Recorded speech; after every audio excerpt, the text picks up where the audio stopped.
Siema, Livestream Vocal i czego możemy nauczyć się od śpiewaków klasycznych. Filmik ten postanowiłem nakręcić spontanicznie, w domowym zaciszu. Po prostu naszła mnie pewnego rodzaju refleksja, którą chcę się z wami podzielić. Być może dla niektórych z was okaże się to ciekawe, pomocne lub w inny sposób wartościowe. Na pewno jeśli temat śpiewaków operowych, tego czego możemy my jako ekstremalni wokaliści nauczyć się od nich, jakie mamy wspólne cechy, co nas z nimi łączy. Jeśli to was zainteresuje, z pewnością wnikliwiej zbadamy ten temat. A tymczasem zajmiemy się tym, co jako pierwsze, jako oczywiste rzuca się zarówno w oczy, jak i w uszy, kiedy obserwujemy śpiewaka klasycznego podczas występu. Co właśnie śpiew operowy łączy z wokalem ekstremalnym? Są to dwie najbardziej podstawowe rzeczy. Pierwszą z nich jest moc, potęga, głośność. Czasami wręcz nie wiadomo skąd ten wokal się wydobywa, dlaczego jest taki po prostu gęsty, mocny i potężny. Druga rzecz, która na pewno łączy śpiewaków klasycznych z wokalistami ciężkiego kalibru, to też doskonała technika. Może dawniej tej techniki nie było, na przykład w death metalu ludzie zajeżdżali sobie faktycznie gardła, na przykład Chuck Schuldiner spierdolił sobie ostro głos i później miał ogromne problemy z tym, żeby zaśpiewać czysto, bez zaciskania gardła. Natomiast w dzisiejszych czasach technika wokalistów ekstremalnych jest bardzo zaawansowana, jest to wszystko bardzo solidnie rozpracowane, rozpisane. Te mechanizmy odpowiedzialne za to, jak rozwijać ten wokal ekstremalny, są już bardzo dobrze poznane, a na pewno lepiej niż jeszcze 10 czy 20 lat temu. Czyli dwie podstawowe rzeczy, które łączą nas, wokalistów ekstremalnych, ze śpiewakami klasycznymi, to potężny głos i druga rzecz to po prostu mistrzowska technika i precyzja, by ten potężny głos uzyskać jak najmniejszym wysiłkiem i bez żadnej szkody na naszym zdrowiu czy czymkolwiek związanym z naszym głosem. Okej, a teraz bardziej konkretne rzeczy, czego my, tak zwani wokaliści ekstremalni, możemy nauczyć się od śpiewaków klasycznych. Jakie nawyki techniczne możemy zaimplementować po prostu do naszego wokalnego stylu, żeby być jeszcze lepszym wokalistą. Pierwszą z rzeczy, której możemy nauczyć się od śpiewaków klasycznych, jest po prostu mistrzowska postawa.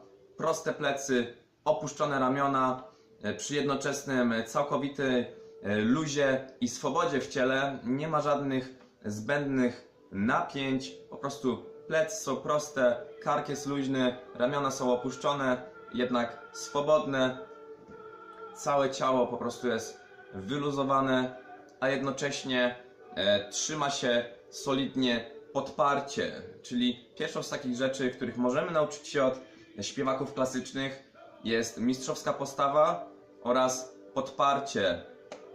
Bardzo łatwo można zauważyć, też podam link w opisie, na przykład Pavarottiego, kiedy on śpiewa, nie tylko trzyma plecy prosto, ale właśnie pilnuje tego, żeby jego ramiona nie unosiły się choćby o centymetr.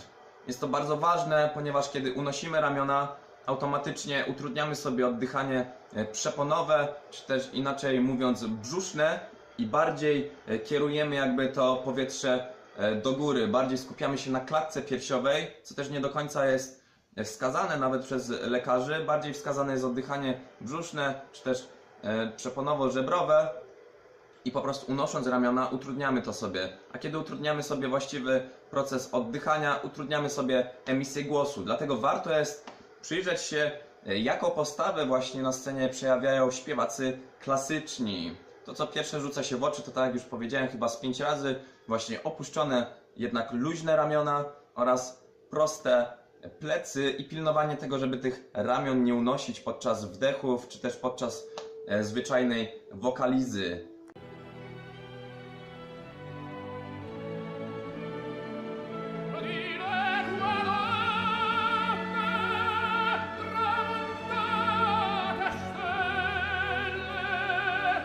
Kolejną rzeczą, o której już wspomniałem, jest właśnie podparcie. Bardzo łatwo można zauważyć właśnie, że nie tylko postawa jest bardzo taka zwarta, stabilna, lecz jednocześnie w pewnym sensie bardzo swobodna. Dodatkowo też bardzo łatwo można zauważyć wyprowadzanie podparcia przez śpiewaka. Niektórzy trzymają dłoń na brzuchu, żeby pilnować właśnie tego, że robią to we właściwy sposób. My oczywiście nie musimy aż tak jakby paranoicznie pilnować właśnie tego podparcia. Natomiast przydaje się to podczas ćwiczeń, podczas prób, czy też podczas nagrywek, by sobie też tak dłoń położyć właśnie na brzuch, obserwować jak ten brzuch pracuje, żeby on nie napinał się zbyt mocno, ale też żeby nie był luźny jak galareta. Ułatwia to po prostu korygowanie pewnych niedopatrzeń, pewnych błędów, które mogą po prostu wkraść się po jakimś czasie, kiedy już po kilkunastu, kilkudziesięciu minutach treningu, próby czy występu wpadniemy w pewnego rodzaju jakby rutynę albo niedbalstwo. Od śpiewaków klasycznych na pewno możemy nauczyć się tego, jak wyprowadzać podparcie, jak je we właściwy sposób utrzymywać, żeby dźwięk był jak najbardziej mocny, jak najbardziej donośny, jak najczystszy, jeśli śpiewamy, lub jak najbardziej brudny, jeśli po prostu napierdalamy, ale żeby te dźwięki poza siłą i potęgą były też jak najbardziej swobodne, jak najbardziej komfortowe. Następną z rzeczy, którą możemy podpatrzeć i właśnie wprowadzić do naszego własnego stylu od śpiewaków operowych, jest to, żeby po prostu otwierać usta. Im wyższe dźwięki, tym szerzej otwieramy te usta, im niższe dźwięki, tym szerzej również je otwieramy. Jak zauważyłem, ćwicząc z ludźmi, wiele osób ma taki problem, że po prostu przymyka te usta, albo wręcz czasami ma niemalże szczękościsk. Od śpiewaków klasycznych możemy nauczyć się tego, by nasze mordy otwierać adekwatnie do tego, jak wysoko jest dźwięk, który chcemy z siebie wydobyć. Możemy też właśnie nauczyć się od nich poprawnej artykulacji samogłosek. Samogłoski w gruncie rzeczy przez wielu nauczycieli określane są jako jakby najważniejsze, fundamentalne dźwięki, które musimy nauczyć się artykułować w poprawny sposób, a otwarte usta, a nie przymknięte, są właśnie gwarantem tego, że bardzo szybko opanujemy prawidłową artykulację samogłosek. Trójkąt samogłoskowy, czy jak to tam się nazywa, to będzie po prostu dla nas kaszka z mleczkiem, a też właśnie poprawne otwarcie ust, poprawna artykulacja ułatwia wydobywanie nam właśnie wydawanie z siebie dźwięków dużo potężniejszych, dużo bardziej wyrazistych. Zwróćcie uwagę tylko na to, jak on stoi. Wielki, nabity skurwiel. Skała, nie do zdarcia, prawdziwy posąg. Jak mordę szeroko otwiera. To jest prawdziwa klasa, tego trzeba się nauczyć. Taki wielki skurwiel. Proste plecy, prosty kark, swoboda, szeroko otwarta morda. I jak wyciągnie teraz, patrzcie to kurwa.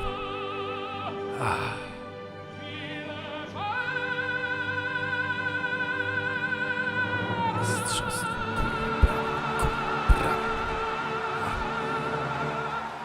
Okej, to by było na tyle, jeśli chodzi o taki spontaniczny odcinek o tym, czego możemy nauczyć się od śpiewaków klasycznych, jakie lekcje mogą nam przekazać. Jeśli odcinek Wam się spodobał, jeśli ten temat Was interesuje, na pewno zgłębimy go jeszcze bardziej dokładnie. A tymczasem trzymajcie się, pozostańcie ekstremalni i dawajcie kurwa suba.